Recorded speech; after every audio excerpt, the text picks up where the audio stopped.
You say the prayer. हमें अपने मन को हमेशा संतुलित रखना है। इसी में हमारा आत्म विकास समाया हुआ है।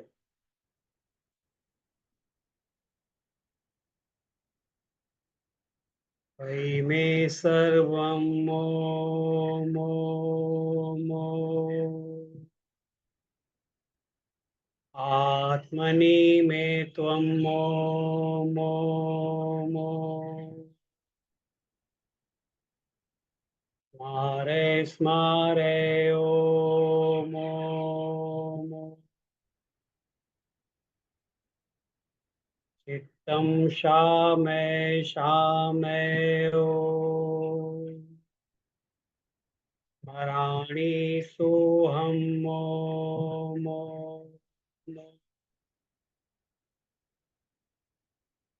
शान्तं चिन्मयम् ॐ माम् ॐ। तटस्थं केवलम् ॐ ॐ ॐ। स्मराणि शुद्धम् ॐ माम् ॐ।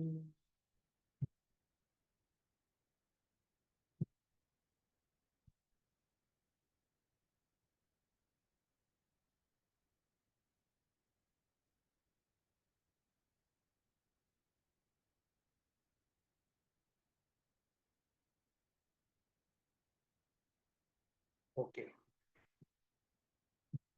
So last time we discussed about this idea of sanyama and the related sutras.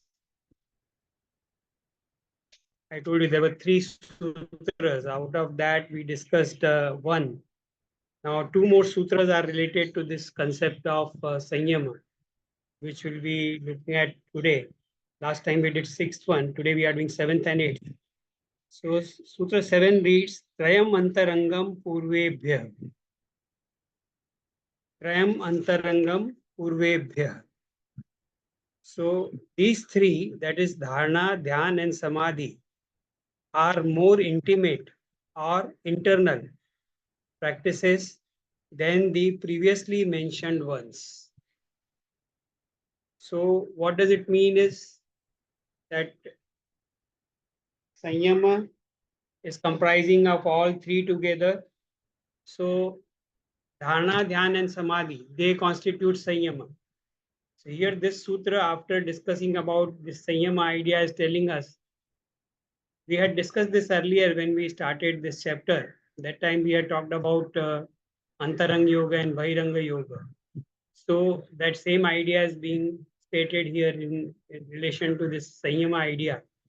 And they say that these Dharana, Dhyan, Samadhi, they are internal and intimate in comparison to the earlier 5 practices of Ashtanga Yoga, that is Yama, Niyama, Asana, Pranayama, and Pratyahara. So these Yam, Niyam, Asana, Pranayam, Pratyahara, they constitute the Bahiranga Yoga. And Dharana, Dhyan, Samadhi, they constitute the Antaranga Yoga. Now this is very significant because we have to see that, what kind of sadhana, what kind of techniques are being used, and exactly what is happening. So in the earlier 5, there is a lot of effort involved in the external form, yamas, niyamas, asanas. But when we talk about, dharana, dhyan, samadhi, they are different from the earlier techniques, like, for example, yama. Now, when we talk about yamas, the ahimsa is there. So ahimsa has got different situation in which ahimsa is to be practiced. Ahimsa has got a different kind of focus. Same way, niyamas have got different kind of 5 niyamas are there. Shaucha is there. So shaucha becomes a practice. Shaucha becomes a technique. Santosh is there. That becomes a technique. So practicing certain attitudes, they constitute niyamas. And different kind of attitudes which are desirable, which are very helpful in the practice of yoga, they are talked about. When we talk about dharana, dhyan, samadhi, things are different because in all three techniques, only one object is there. Because in dharana, whatever object is selected, that has to be continued in dhyana, that has to be continued in samadhi. So normally all three techniques are applied on single object. That is what is very important to understand, that these three, why they are internal. And then another thing is the change of technique is also taking place within the mind. So within the mind, we are sitting, and then dharana is taking place, and dharana gets transformed into dhyana, dhyana gets transformed into samadhi. All that is happening at the mental level, and nobody else can know. Even for that matter, from certain indications, a guru can make out that what is happening, what kind of changes, but still, the internal details of the mind, what is actually happening in the mind, that can be known only by the person who is practicing yoga. And that's why last time we saw yogena yogo jnatavyo yogo yogat pravartate, because ultimately a stage comes when all external efforts will cease and only the internal efforts will remain, because all the factors which were causing disturbances in the body and mind, they have been gradually eliminated with the help of Bahiranga. So each technique of the Bahiranga is addressing to certain problem areas of our personality. So all those areas, all aspects of our personality which are creating disturbances, which are creating problems, they are addressed by the Bahiranga. So example would be that yamas. What yamas are doing? All our destructive emotions, they are addressed by yamas. And then certain helpful emotions, certain helpful feelings. Normally, yoga doesn't dwell on feelings, doesn't encourage in indulging with any kind of feelings except the very, very helpful one. So which are those helpful ones? So for example, when we talk about niyama, the purity, sense of purity, shaucha at the physical level, shaucha at the mental level. So we all know that when we are tired, when we are feeling dirty, what is the state of mind at that time? And such a simple thing as taking bath. The moment we take bath, we feel very refreshed, we feel energized. So it is done something which is done at the physical level, but the effect is there on the mind. So Shaucha has got this kind of effect. Then we saw that in the form of parikarmas, there are certain emotions which are really helpful. So three feelings, three emotions have been talked about: Maitri, Karuna, Mudita. Except that yoga will not indulge into any kind of impulses, any kind of emotions. So our emotional nature and all the problems which are arising from the emotional nature, they are tackled with help of yamas and niyamas. So the right kind of attitudes are generated. Same way when we talk about asana, the physical disturbances, to a certain extent, the vyadhi or the tendency for alasya, the tendency for heaviness, the tamasic tendency of body, all those are tackled with the help of asanas. And then we talked about the energy aspect in the body. Disturbed energy also causes a lot of disturbances in the mind. So that has been tackled and that has been overcome with the help of pranayama. And then the senses become a big distraction. Senses are always connected to the external world. That's why this pratyahara is known as a bridge between the external and in the internal. Because from pratyahara we move to the internal. From pratyahara, we go to Antaranga yoga. That is dharana, dhyana, and samadhi. So as if the external efforts are ceasing at the pratyahara level where we are withdrawing uh, from the external world, from the vishayas, and indriyas are as if turned inward towards the mind. So if we remember the definition of this pratyahara, the indriyas are withdrawn from the vishayas and they are following as if the mind. So whatever mind decides, indriyas are fixed there. Indriyas do not create any distraction and part is getting over. A doctor in his commentary has said that the in the path of yoga, two things go hand in hand. What are these two things? Action and jnana. Karma and jnana, they go hand in hand. And this is what we see in Bhagavad Gita also. In Bhagavad Gita chapter 2, when the Sankhya Yoga has been talked about. There also they are talking about two things, the jnana and the karma. Both have to go together. So here in Ashtanga Yoga, there is a very good balance of these actions and jnana. Ultimately, it is the jnana which is responsible for liberation. So jnana is now being tackled at the level of dharana, dhyana, and samadhi.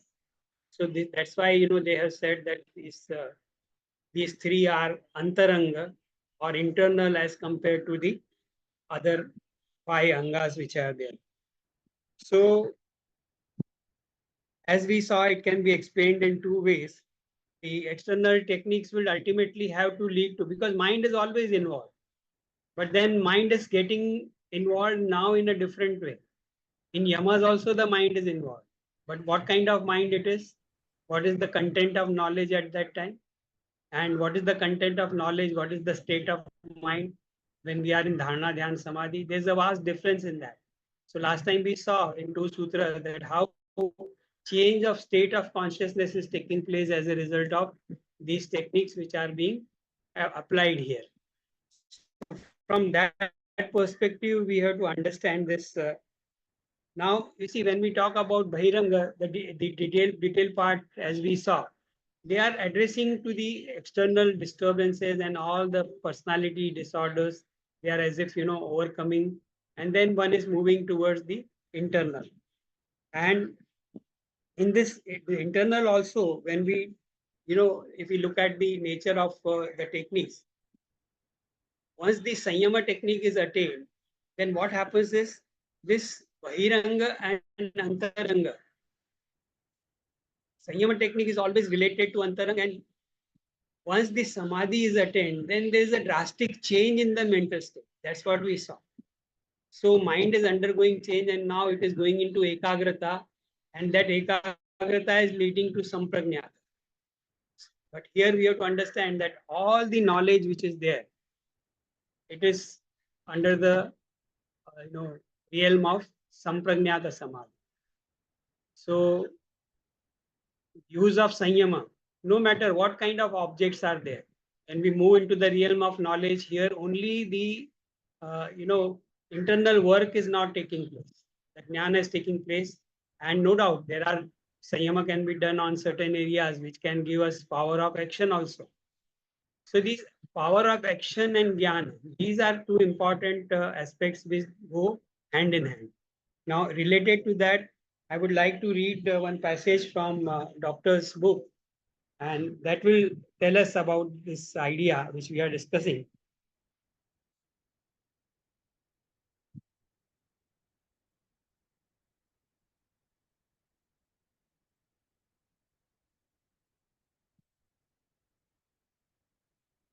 How do the preceding 5 steps of Ashtanga, denoting actions, help in yoga? Knowledge and action are techniques that together help in attaining the highest. Action brings knowledge, and knowledge achieves the highest. Some advantage of the yogic steps of yoga steps for yogic practitioners are: suffer no ill health or lack of control of mind, not in a hurry to attain the ultimate, wait for such development to take place thoroughly, systematic and holistic development. So now you see, uh, Bahiranga Yoga is really helping us to go into that state of mind where all these results are attained. So suffer no ill health or lack of control of mind.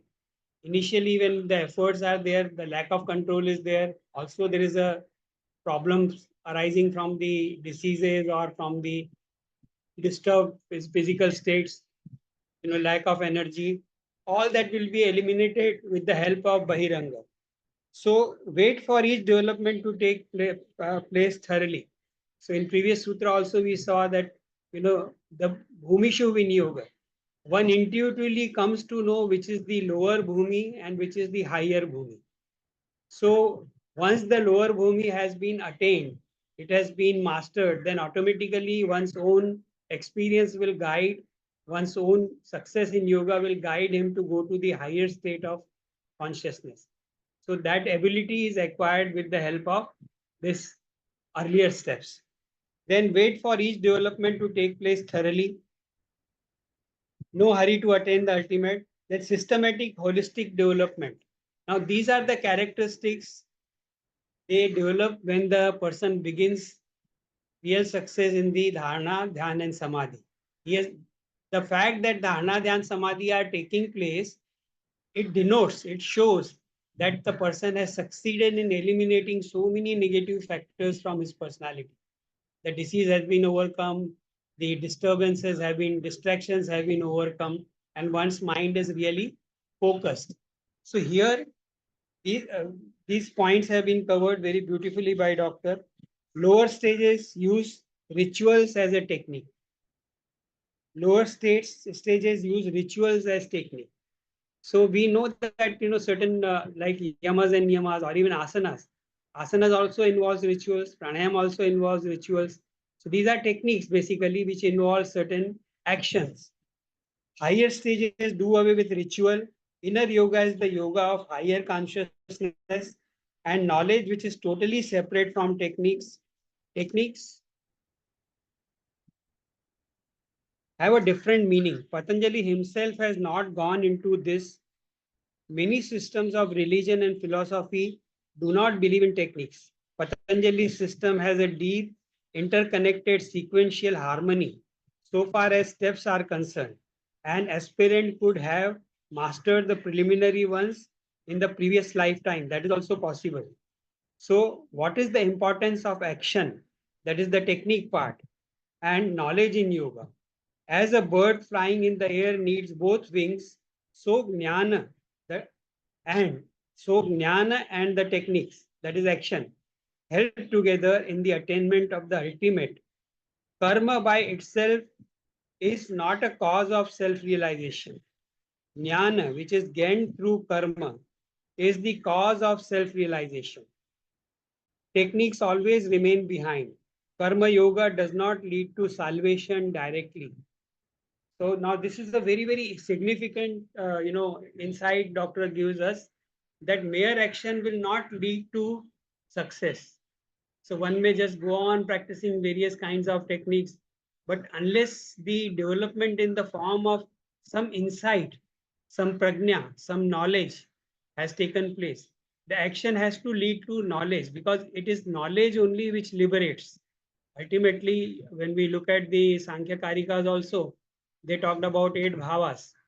So four negative bhavas and four positive bhavas. So we have dharma, gyan, vairagya, and aishwarya. Then we have adharma, jnana, anaishwarya, and avairagya. Out of all these 7 bhavas, it is the jnana bhava which is responsible for ultimate liberation. And that ultimate jnana or that highest prajna, that is attained from action. So we are reminded again of Sutra 28 of chapter 2, where we discuss this idea yoga anga anushtanad ashuddhi shaya jnana deeptira viveka khyat. So what happens when the Ashtanga yoga is practiced? When all the angas of this eightfold path of yoga are practiced, what is the result is initially the ashuddhi shaya takes place. Now this is what doctor is referring to, the preparation of the body mind, because those factors which are responsible for distraction are known as ashuddhi. The another word for them is yogamala. They are also called antarayas. They are also called vikshepas. So we have discussed all that these are the factors which are detrimental to the mental peace. They are detrimental to knowledge. They don't allow the mind to remain steady. The concentration is disturbed as a result of them. So all these are eliminated. Now that is very, very significant. And then only the knowledge can arise. Action always will. So there, this simple sutra, it has got many implications. The abhyas part or the action part which doctor is talking about is nothing but abhyas. Action is always abhyas. When we are putting of effort, the endeavor is involved. That is what is effort and abhyasa. And vairagya is what? When we want to leave that thing behind, when we are not interested. But then when we are not interested, when it happens that we are not interested, if we look at our lives in ordinary things also in which we are interested, if we are interested, then we just keep on indulging in them. When does it happen that we become disinterested towards those things? There's a vairagya which is developed. It is only after a certain amount of understanding has been given. As long as the understanding is not there, knowledge is not there, vairagya cannot be there. Jnana, ultimately Jnana gives vairagya. ज्ञान के बिना कोई भी वैराग्य नहीं होता। वो छोटा सा एग्जाम्पल में अगर हम लोग देखेंगे, डॉक्टर साहब जैसे हमेशा बोलते थे, बच्चा रहता है वो छोटी छोटी चीजें खिलौनों के पीछे इतना आकर्षित रहता है, उसके लिए वो खिलौने जो रहता है वही विश्व रहता है। So he is totally focused on those toys, and he may cry, he may throw tantrums. Market में जाते हुए माँ के साथ वो टेंट्रम दिखाएगा, मुझे ये खिलौना चाहिए, because and bystanders are looking at him and laughing, and parents also get worried कि tantrum दिखा रहा है public में. But parents are not bothered about, or grown-ups are not bothered about those toys. But we, and सबसे मजे की बात ये है कि हम सभी ने ये किया है. हम में से कोई भी ऐसा नहीं है जिसने बचपन में खिलौनों के लिए टेंट्रम नहीं दिखाया हो, माँ बाप को परेशान नहीं किया हो, माँ बाप को सताया नहीं हो. हम लोगों ने सभी ने वो किया है.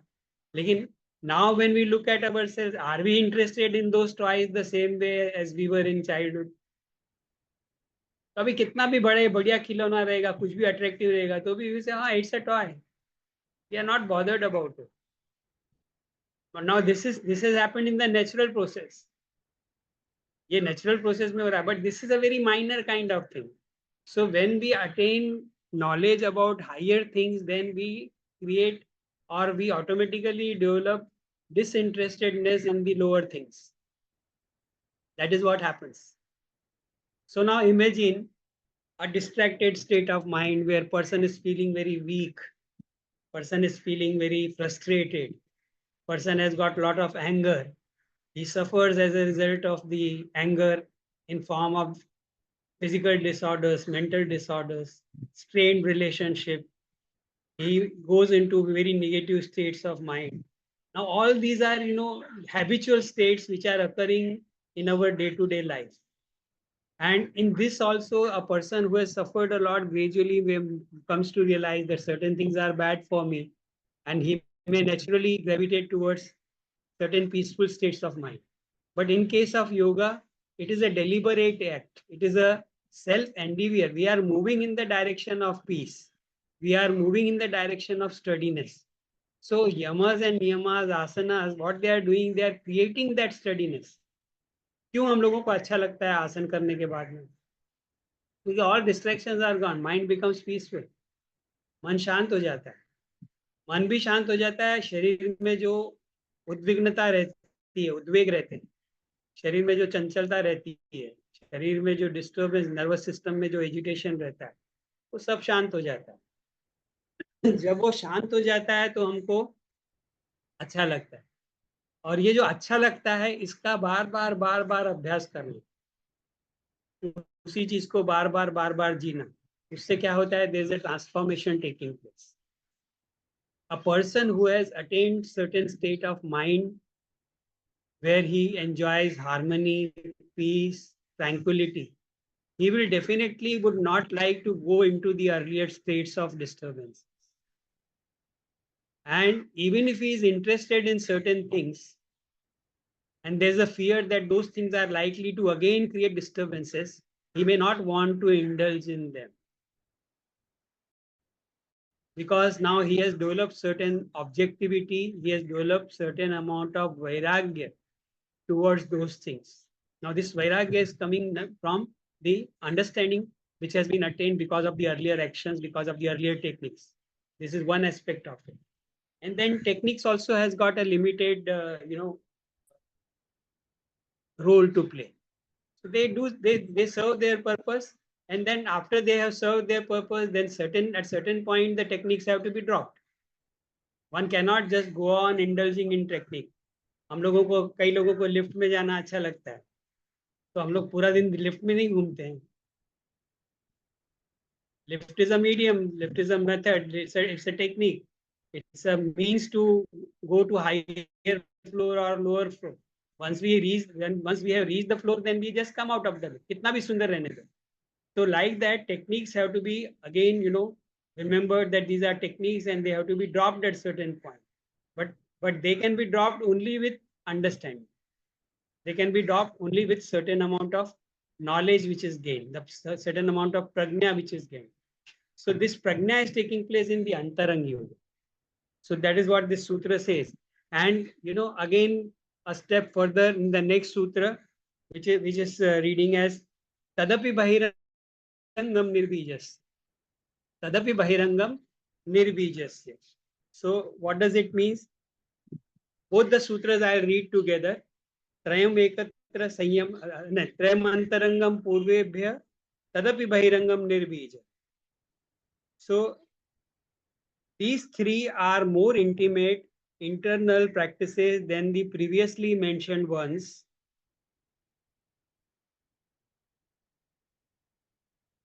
That also, that is the next sutra, Tadapi Bahirangam Nirbijasya. That also, that is Dharana, Dhyana and Samadhi, is to be regarded as external in respect of the Nirbija or seedless concentration. Now this is where we are entering into the real yoga or the ultimate purpose of yoga. So no matter how high the technique of Sanyama is, no matter what kind of siddhis it gives us, later on now, after few sutras, all the siddhis of action, siddhis of knowledge, kriya siddhi, jnana siddhi, we will look at a big list of siddhis. So all that is attained with the help of Sanyama. All that is attained with the help of Dharana, Dhyana and Samadhi. And these Dharana, Dhyana, Samadhi are internal in relation to the Yamaniyam. But even then, even though these are internal, then also in comparison to Nirbija Samadhi, they are external. So there is yet another stage of subtleness. There's yet another stage which is to be reached by transcending all the realms of knowledge, all the field of knowledge. There only as if the transcendence of mind is taking place and one is going beyond thinking process. And that is what is really yoga chitta vritti, yoga's chitta vritti nirodha. हम लोगों ने देखा chapter 1 में what is yoga, the definition of yoga, yoga's chitta vritti nirodha. But when we reach samprajnata, when we attain sanyama, then also it is vrittis only. Suppose हम लोगों ने एक सिद्धि प्राप्त कर ली कि जिसमें we can read the other person's mind. So what? We can fly. So what?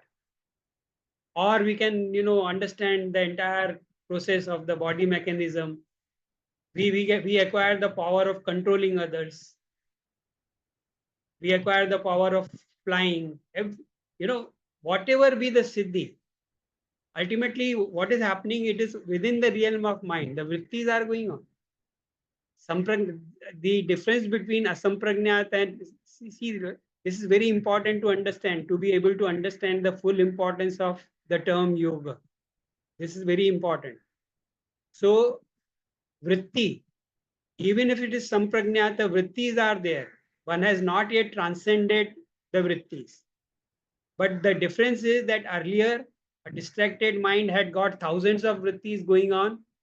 Now in case of sampragnata, only one vritti deliberately, consciously, willingly, voluntarily is being held by you. So he has gained mastery over the mind and he can control all the vrittis, but then he has to hold on to one particular vritti. That is the condition. Mind cannot transcend that. Mind has got that limitation that to be able to acquire good concentration, mind requires an alamban, a support. कोई ना कोई आलम्बन चाहिए. इसीलिए शुरू में किसी न किसी देश को, किसी न किसी बिंदु को, किसी न किसी वस्तु को ध्यान का, धारणा का विषय बना के मन को एकाग्रता किया जाए. So when mind is going into dharana, what is happening in dharana? One object which is focused on is remaining in the mind. So vritti related to that object is continuously going on. All other vrittis are subdued. So now there also the vritti nirodha has taken place. But this vritti nirodha is within the realm of mind, in the sense that one vritti will still be there. One vritti is still there in samprajnata. If one has to go beyond, then even that vritti has to be dropped. Then it will be real yoga chitta vritti nirodha. And that can happen when it happens in the Nirbija Samadhi. So now this sutra opens up another area for us to understand the two types of samadhis are there: Sabija Samadhi and Nirbija Samadhi. Sabija Samadhi is when the concentration or mind is filled, even if it is one vritti, some object will be there. That object is being talked about as bija, alamban, support. So it might be gross object, it might be, last time we saw grahya, grahana, grahita. Various kinds of objects are there, gross objects are there, subtle objects are there. So mind may go into a very high state where mind is totally focused, and that to focus on a very subtle things which others cannot understand, but yogi can understand. Even then, the vrittis are there, and this will be within the realm of Sabija Samadhi. And ultimately one has to go into the Nirbija Samadhi. So in comparison to Nirbija Samadhi, all that we have discussed, that is still external, because we have to still go deeper. We have to still go in the Nirbija. So that is what is the importance of this Sutra 8. Tadapi Bahirangam Nirbijasya. Even then, even if it is fantastic, even if it is great, even if you attain the great state of concentration of samprajnata, and even if you have acquired a perfect knowledge about things, you have acquired perfect knowledge about the external world, you have got all the mastery, you have got all the power. पर वो सब power होने के बाद में भी, see suppose now we can only imagine, जो भी मैं कह रहा हूँ वो सब हम लोग intellectually उसको केवल हम लोग अंदाज लगा सकते हैं, अनुमान लगा सकते हैं, because we are not experienced those states of mind. पर एक फर्ज करो कि हम लोगों ने कोई ऐसी सिद्धि प्राप्त कर ली कि we have become very powerful. Then what? And we know everything. जो भी हमको जानना है, हमको जानने की क्षमता आ गई, उसके बाद में भी क्या होगा? How long we can remain in that state? Either we have to go further, or there is a fear of getting degenerated and going back again. एक आसानी से जो पावर आता है, ज्ञान आता है, तो ज्ञान के साथ में व्यक्ति में थोड़ा सा घमंड भी आने की चांस रहती है. अहंकार क्लेश जो है वो बहुत ही स्ट्रांग है. हम लोग थोड़ा सा भी कुछ अचीव करते हैं तो हम लोगों को लगता है अरे मैं कितना ग्रेट बन गया, मैं कितना महान हो गया. तो अब योगी के पास अगर इस प्रकार की सिद्धियां आ जाए, इस प्रकार के पावर आ जाए, तो कितना खतरा है उसको नीचे गिरने का. आगे हम लोग देखेंगे, यही चैप्टर में आगे बहुत बार पतंजलि ने हमको वार्न किया है. हम लोग ना बहुत कुछ मामले में हम लोग बिल्कुल बच्चों के जैसे रहते हैं, और जो हम लोगों को कहा जाता है कि मत करो, वही हम लोगों को करने का रहता है. तो पतंजलि वार्न करता है कि ये मत करो, फिर भी chances are there that we may indulge, क्योंकि वो अभी तक वो जो बचपन की जो ट्रेड्स है, अपने बचपन को अगर देखेंगे तो हम बहुत कुछ सीख सकते हैं कि हम कैसे बिहेव करते हैं, और बड़े हो गए तो भी कुछ जो ट्रेड्स हैं वो बनी रहती हैं. तो जो चीज़ें हम लोगों को मतलब क्यूरियोसिटी रहती है वो चीज़ों को जानने की, तो we start indulging in those things. तो ultimately there is every kind of possibility that one में. Why I am saying is that, naturally when we are talking about Sabija Samadhi and Nirbija Samadhi, so one may ask, what is the need for going into Nirbija? If one has attained all the siddhis, one has got all the power, one has got all the knowledge, why can't he enjoy life? The fact that we have this thought that we should enjoy life, that is a sure guarantee, an insurance that we will fall. So now that is a point where either one falls or one has to transcend, one has to go beyond. So yogi is interested in the ultimate. And that is why he has to transcend this sabija to be able to go into the Nirbija Samadhi. Now, what does it mean?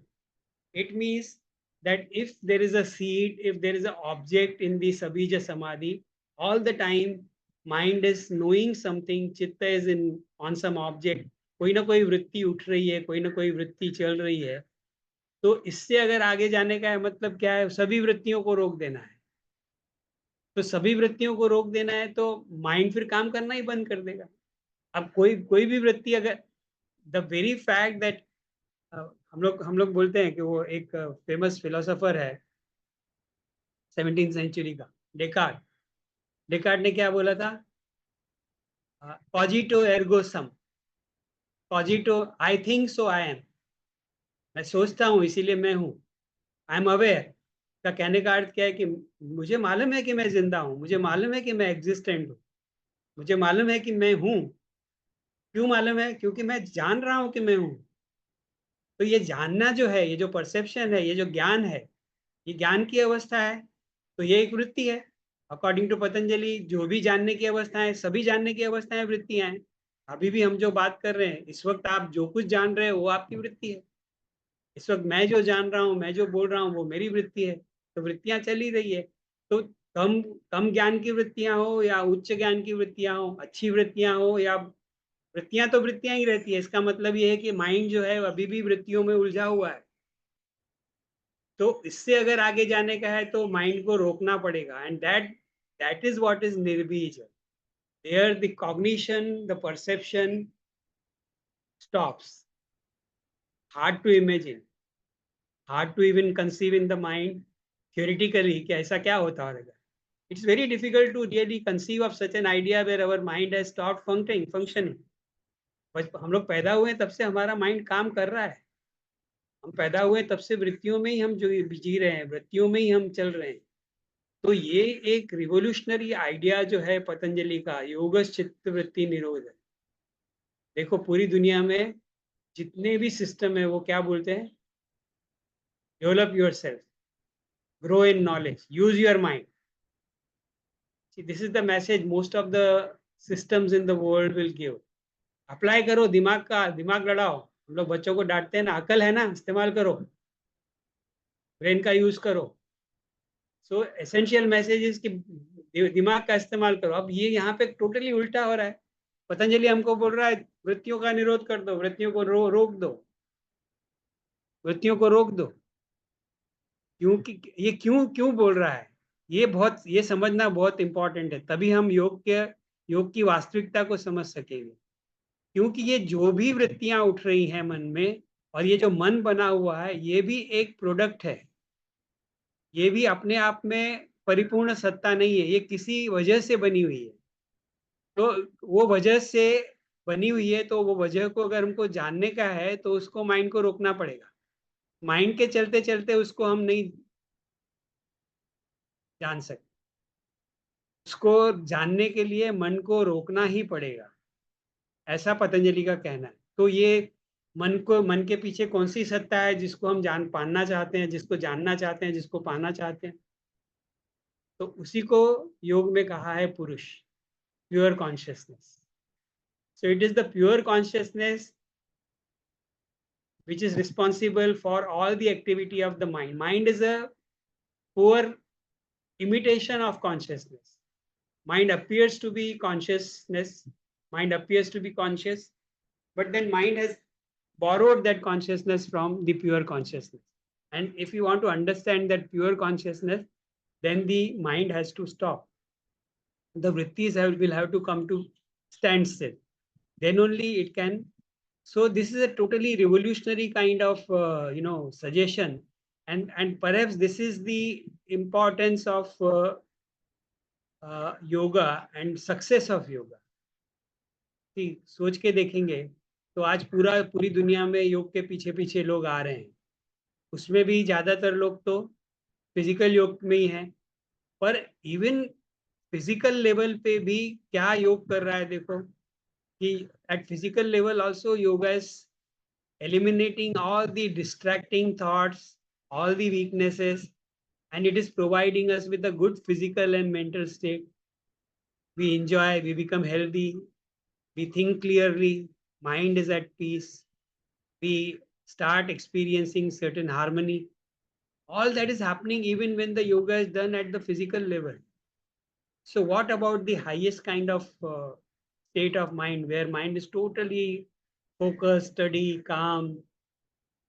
That is definitely higher, and that is attained in Samprajnat. So, one can just choose to remain in Samprajnata for a very long time, but then there is always fear.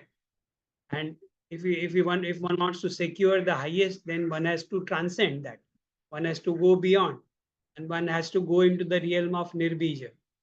Now, next sutra will be talking about stoppage of vrittis, nirodha parinama. That is what next sutra will. So here, this sutra is introducing the yoga of Nirbija kind. So two kinds of samadhis are there, Sabija and Nirbija. They are also technically known as Samprajnata and Asamprajnata. Little difference is there. All the knowledge fields are within Samprajnata, and all the Nirbija is in the Asamprajnata. But there's a little difference in Asamprajnata. Not every Nirbija is Asamprajnata, but every Asamprajnata is Nirbija. Asamprajnata means Nirbija. But we may go into certain Nirbija state, and yet it may not constitute Asamprajnata, because very soon we may come back to the Samprajnata. So Asamprajnata would be the final state. So these are the technical things which are involved here. But we have to understand that no matter what kind of superior states of mind has been attained, but mind is very tricky. It is made up of three gunas. So even if we have attained a very high steady state of mind, that steady state may not remain that steady, or it may not remain permanent, because changes are taking place in the mind. And when the mind goes into the cycle of rajas or tamas, then that higher knowledge which is attained in the state of sattva, it may get degenerated, or it may get corrupted, it may get impure, it may get contaminated. And when it gets contaminated, we come to the lower state. So there is again demotion kind of thing, there is again degeneration kind of. So all those fears are involved there, and that's why this idea of Nirbija has to be understood. Now, when we are talking about this, let me read another passage from doctor's writing.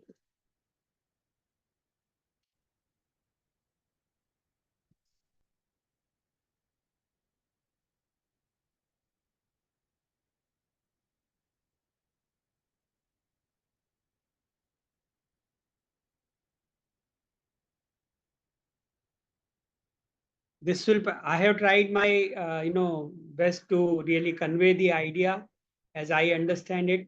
But maybe hearing doctor's words, it will clarify it further, and it will, give some more clarity. That's why I want to read this. How is Sabija Samadhi explained in relation to Nirbija Samadhi? That is the title. It is page 273. So, doctor explains that as long as the chitta prevails, the normal activities of the mind continue, resulting in good actions or bad actions. Therefore, the Samadhi stage must also be crossed. Techniques may be perfected, but their resulting achievements still remain a part of Prakriti. No matter how perfect they are, still they are perfect in a material sense. It is not good to look for pleasure or satisfaction in the mastery of these methods, nor in their resulting power or knowledge. Within them are the seeds of problems. The final release comes only after samadhi. One can attain amazing achievements on the material plane.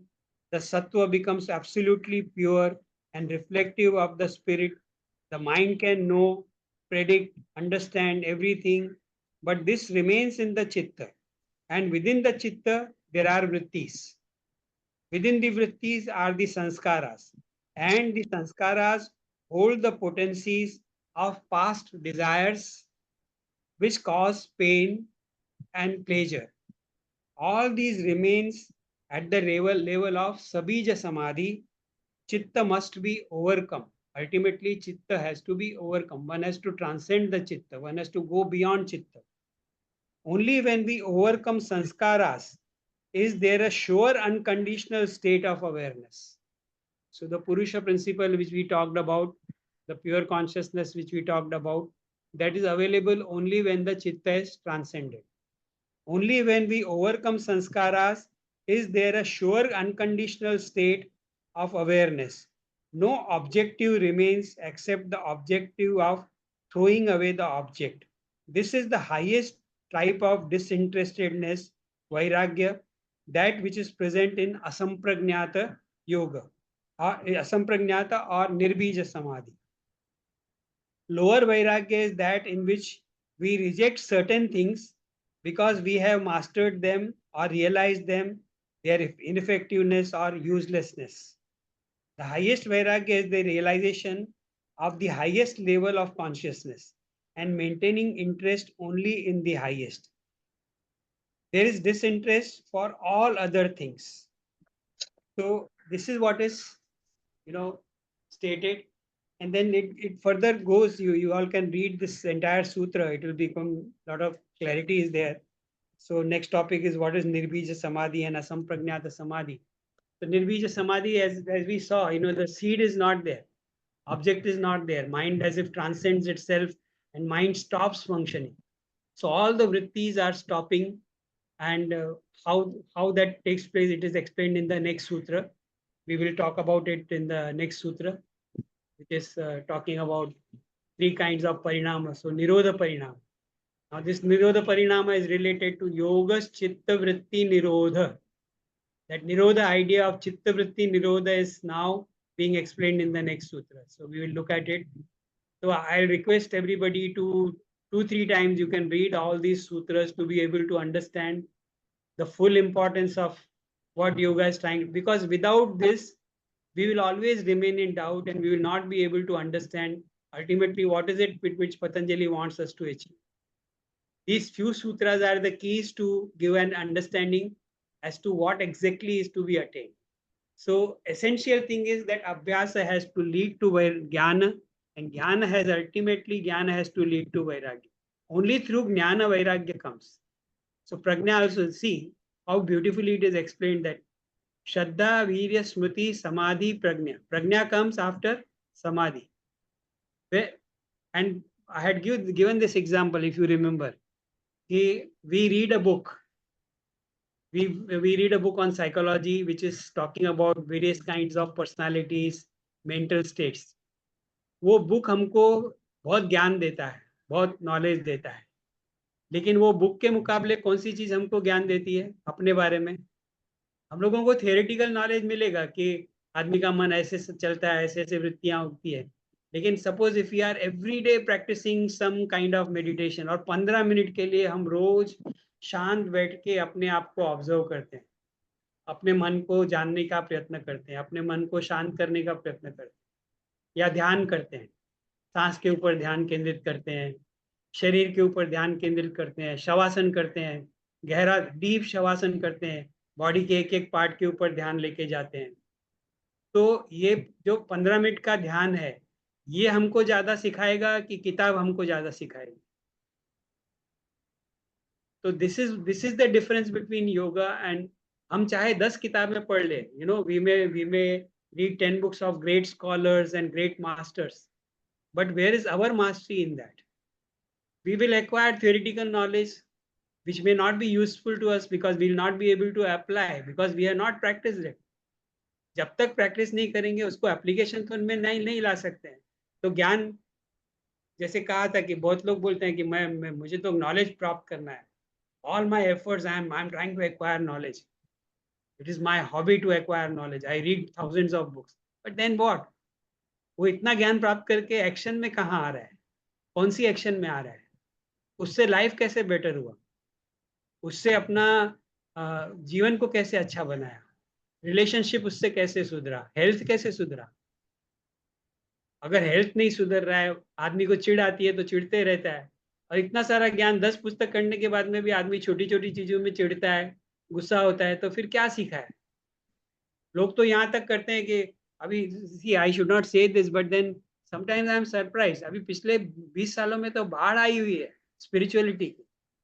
Shraddha channel और विश्वास channel और आस्था channel, पता नहीं क्या कौन से channel आ गए. दिन रात वहाँ पे शास्त्रों के पठन हो रहे हैं, लोग बड़े मजे से लोग सुनते भी है. There are people who are sincerely attending also. वो सब शास्त्र सुनते भी हैं, लेकिन जीवन में कहाँ परिवर्तन आ रहा है, वो एक सबसे बड़ा इंपॉर्टेंट सवाल आदमी खुद को पूछता नहीं है. कि ज्ञान तो प्राप्त कर लिया, लेकिन वो ज्ञान कहाँ वैराग्य में कन्वर्ट हुआ, कहाँ ऑब्जेक्टिविटी में कन्वर्ट हुआ, कहाँ विजडम में, कहाँ विवेक पैदा हुआ. जब विवेक पैदा होगा, जब विजडम आएगी, जब प्रज्ञा आएगी, तभी हमारा बिहेवियर बदलेगा. और बिहेवियर बदलेगा तो मेंटल स्टेट जो है वो वास्तव में अच्छी मेंटल स्टेट को हम जनरेट कर सकते हैं. वास्तव में हम अक्लिष्ट वृत्तियों की तरफ जा सकते हैं. तो ये हम लोगों को फर्क समझना है. टेक्निक्स है, और कई लोग हैं वो टेक्निक्स में उलझे रहते हैं. आसनों के ऊपर घंटों बात करते हैं, ये आसन नहीं सही है, और बॉडी में तो इमेंस कैपेसिटी है. See, we have got so much capacity of distorting our body and creating different kind of physical postures. उसमें लाइफ टाइम गंवा सकते हैं. But what have you achieved then? अगर आसन आसन की टेक्निक में उलझे रह गए, प्राणायाम की टेक्निक के बारे में बात करते रहे, अगर प्राणायाम किया नहीं, प्राणायाम से उत्पन्न होने वाली जो मन की शांति है उसका अनुभव नहीं किया, आसन से होने वाली जो मन की शांति है उसका अगर अनुभव नहीं किया, तो फिर क्या मतलब हुआ? तो ये चीजें जो है, अब ये सबीज और निर्बीज में, अंतरंग और बाहिरंग में ये चीजें स्पष्ट हो जाती. तो we have to reflect on these things and have to understand that where exactly हम बोलते हैं हम योग कर रहे हैं, तो योग कर रहे हैं, योग चालू किया है, तो योग करने के बाद में क्या परिवर्तन हुआ, कहाँ पे इम्प्रूवमेंट आई है, कहाँ पे इम्प्रूवमेंट नहीं आई है, कहाँ पे इम्प्रूवमेंट आनी जरूरत है. तो ये सब क्वेश्चन जो हैं, these are very very vital. इफ and why we are discussing, because we claim that we are yoga practitioners. We all claim that we are yoga practitioners. If we are claiming that we are yoga practitioners, then we have to understand how yoga has changed us, how yoga has helped us. अगर योग करने के बाद में भी कहीं कुछ बदलाव नहीं है, तो फिर हम कह सकते हैं क्या कि हम योग का अभ्यास करते हैं? ये सवाल हम लोग को पूछना पड़ेगा खुद को. Without that, it is very difficult. So somewhere overcoming all the negativities, overcoming fears, overcoming uncertainties, creating a certain steady state of mind where we are all the time assured of peace. We have trust, we have faith in higher reality, and we are working in right direction with peaceful state of mind. All that is at stake here, and that we have to become very clear on. Because if we are proceeding on the path of yoga, this kind of understanding will have to be there. If it is not there, then okay, कर रहे हैं योगा, 20 साल से कर रहे हैं, 30 साल से कर रहे हैं, और अभी 30 साल से कर रहे हैं, 35 साल से कर रहे हैं, और लाइफ कितनी बची है, 10-15 साल और बची रहेगी, और भी करेंगे, उससे क्या होगा आगे जाकर? So there has to be a sense of urgency also, there has to be a sense of clarity also, कि क्या हो रहा है, कहाँ जा रहे हैं. So all these important questions are involved. थोड़ा सा हाई हो गया. Let's go into the questions. For Niranjan, I remember till late life, Dr. Saab would still lock himself in the main hall, Yeah, and come out at 6:30 sharp and Yeah. do his practices. Yeah.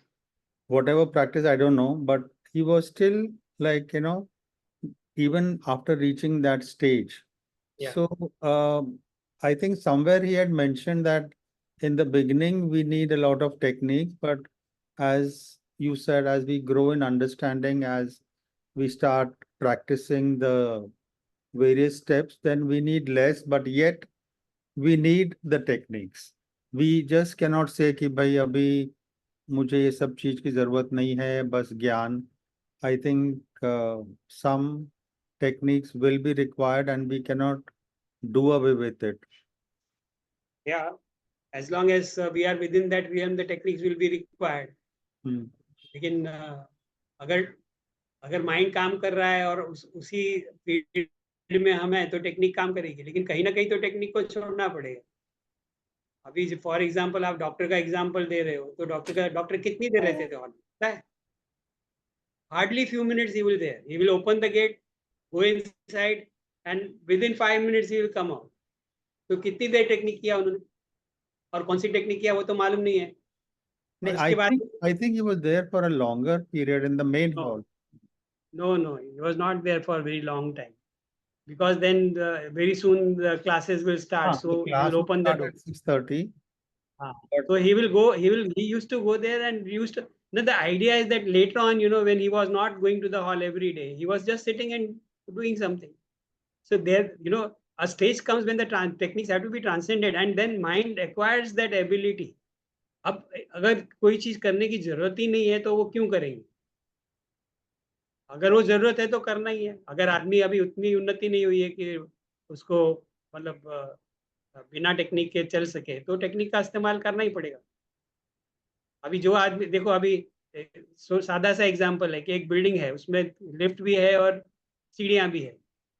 तो अगर आदमी young रहता है तो सीढ़ियां से चढ़ता है, और बाद में जब भी वो सीढ़ियां नहीं इस्तेमाल कर सकता है, तो ये एक नेगेटिव एग्जांपल हो गया। But suppose if a person develop the ability to fly, he will not use staircase also, he will not use lift also, he'll just go on the floor he desires to go. So if we take lift and uh, staircase as lower techniques, then higher technique he has attained that he is using. So once the higher techniques are there, then the lower techniques will be dropped. And ultimately a stage will come, even all the techniques will have to be dropped. That is what today's sutra is telling us. So in comparison to Nirbija, whatever techniques you are adopting, whatever you are doing, it's still external. It is not internal. But as I said, it is difficult to even imagine, even difficult to conceive what they are talking about. Because we are always within the realm of vrittis. वृत्तियां तो उठ ही रही है, हम तो वृत्तियों में ही जी रहे हैं। तो वृत्ति एकाग्र चित्त की भी अवस्था हम लोगों को भी कई कई बार अवेलेबल नहीं रहती है। तो हम लोग उसको अप्रिशिएट करेंगे तब जब हम उसको कुछ थोड़ा बहुत अनुभव कर पाए। तब तक तो इसको हम इंटेलेक्चुअली समझ रहे हैं। मैं इंटेलेक्चुअली बोल रहा हूँ, आप इंटेलेक्चुअली समझ रहे हो। I am trying to create an image with the help of words, with the help of tarka, with the help of language, and you are also trying to understand in that manner. So we are still within the realm of intellect, and we are creating that thought process where we can get a glimpse of what is being talked about, because we are not reached there. That limitation we all have. and you were talking about toys. I think as we grow from childhood, become adults, our toys are still there, but they change. Like, toys can be a better house, a better car, it can be Yeah, power, it can be name. So yeah, these to a yogi are also toys which we are not able to leave right till the end. yeah. So toys are there, but then they change their form and You see, color. person may get indulged into self-satisfaction in the form of ego satisfaction, Yeah, yeah. trying to impress others, trying to get appreciation from others, trying to show, having this one-upmanship where he feels superior. Now, all those things, all those states are there, and they are attained because as a result of certain एक व्यक्ति है जो regular आसन करता है, इतनी उसकी flexibility है कि वो सब कर सकता है। जब वो स्टेज पे करता है तो तालियां बजती है, लोग उसको अप्रिशिएट करते हैं, तो it is a kind of satisfaction he has attained through that technique. But then वहां पे ही उलझा रह सकता है. He has to transcend that if he really wants to understand and get full benefit of the technique.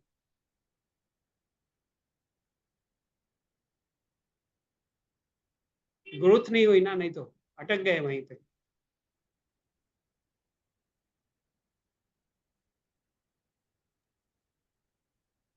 Sir, there is a question in the chat. Yeah. How would a person who's attained Nirbija Samadhi act, think, and talk like?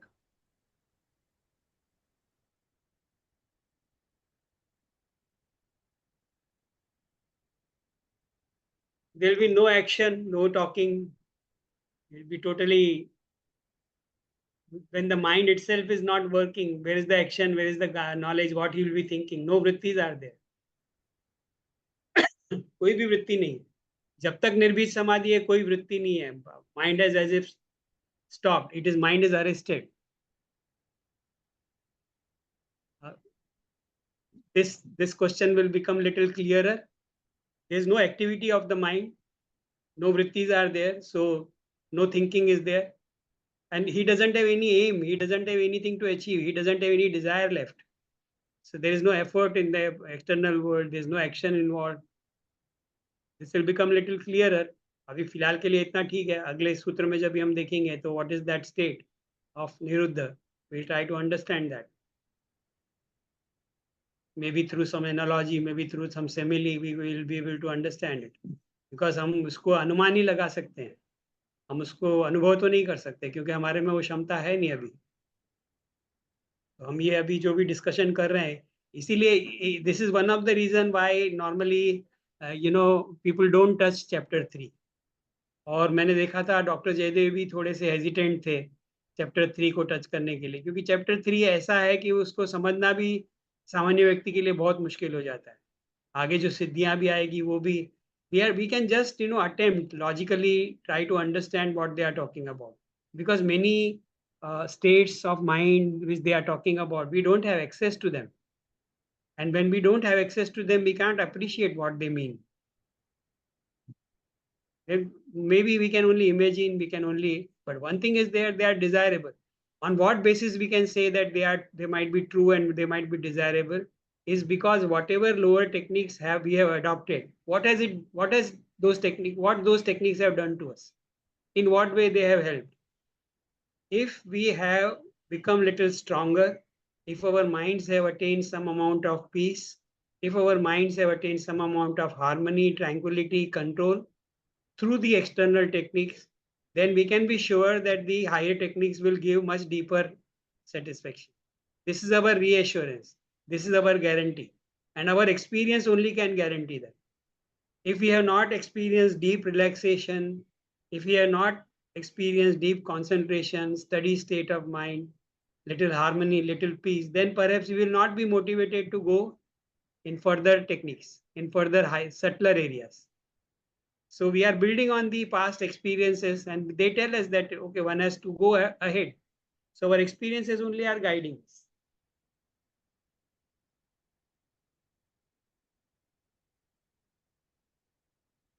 आप में से अगर कोई भी ये convince है कि yoga help करता है, तो ही वो आगे जाने का धाड़स करेगा, हिम्मत दिखाएगा या प्रयत्न करेगा.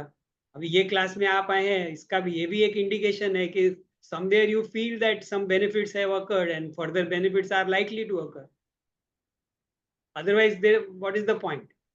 And why one would come? सीधी सी बात है.